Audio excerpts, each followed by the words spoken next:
학생들 앞에서 포즈를 잡은 채 초상화 작법을 가르치는 화가 마리안느. 학생들은 그녀가 그린 독특한 그림에 관심을 드러냅니다. 한 여인의 뒷모습, 타오르는 드레스. 마리안느는 자신의 그림, 타오르는 여인의 초상을 바라보며 지나간 시절을 떠올립니다.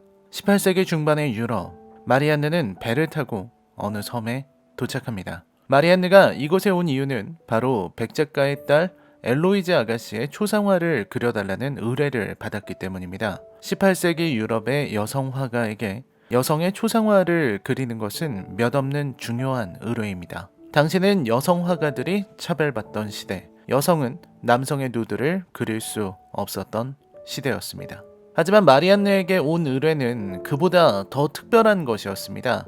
초상화를 그리되 모델을 앉혀놓지 않고 기억에 의존해서 그려야 한다는 겁니다. 마리안느는 당황하지만 거기엔 이유가 있죠.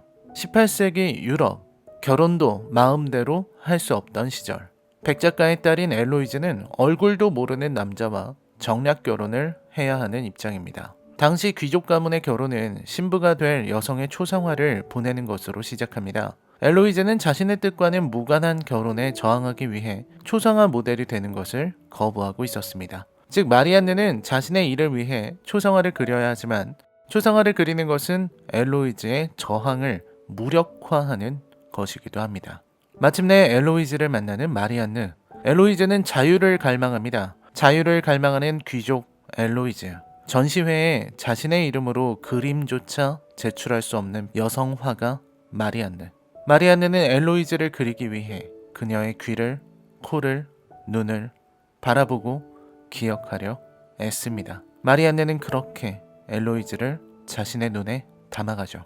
그리고 눈에 담은 엘로이즈의 모습은 마리안느의 마음에도 담기게 됩니다. 초상화를 중심에 두고 벌어지는 두 사람의 관계, 엘로이즈와 마리안느 사이에 존재하는 또 하나의 여성 소피. 아름다운 화면과 깊은 이야기가 펼쳐지는 이 영화는 제72회 칸 영화제에서 기생충과 유일하게 어깨를 견준 타오르는 여인의 초상입니다. 칸에서 각본상과 퀴어 종려상을 받았고 골든글로브에서도 기생충과 경쟁을 펼쳤죠. 이 영화는 퀴어 영화이기도 하면서도 사랑과 계급과 슬픔을 다룬 수작입니다. 2020년 라이너의 컬처쇼크와 영화관 시네큐가 선보이는 새로운 GV 프로그램 라이너의 무비 일색의 첫 작품으로 타오르는 여인의 초상을 선택했습니다. 라이너의 무비 일색은 매달 쏟아지는 신작 중 단 하나의 좋은 작품을 선정해서 구독자분들과 함께 관람하고 이야기를 나누는 프로그램입니다. 작년에 진행한 인수분해가 비교적 큰 관에서 오래된 작품을 대상으로 했다면 라이너의 무비 일색은 편안한 좌석이 있는 리저브관에서 신작을 대상으로 합니다. 2020년 1월 18일 토요일 오후 3시 신도림 시네큐에서 진행합니다. 예매 방법은 전과 동일합니다. 시네큐 어플과 홈페이지에서 예매하실 수 있습니다. 어플의 경우 첫 화면에서 라이너의 무비 일색을 선택하실 수 있습니다. 좌석을 선택하시고 오후 3시에 신도림으로 오시면 됩니다. 홈페이지에서도 같은 방법으로 가능합니다.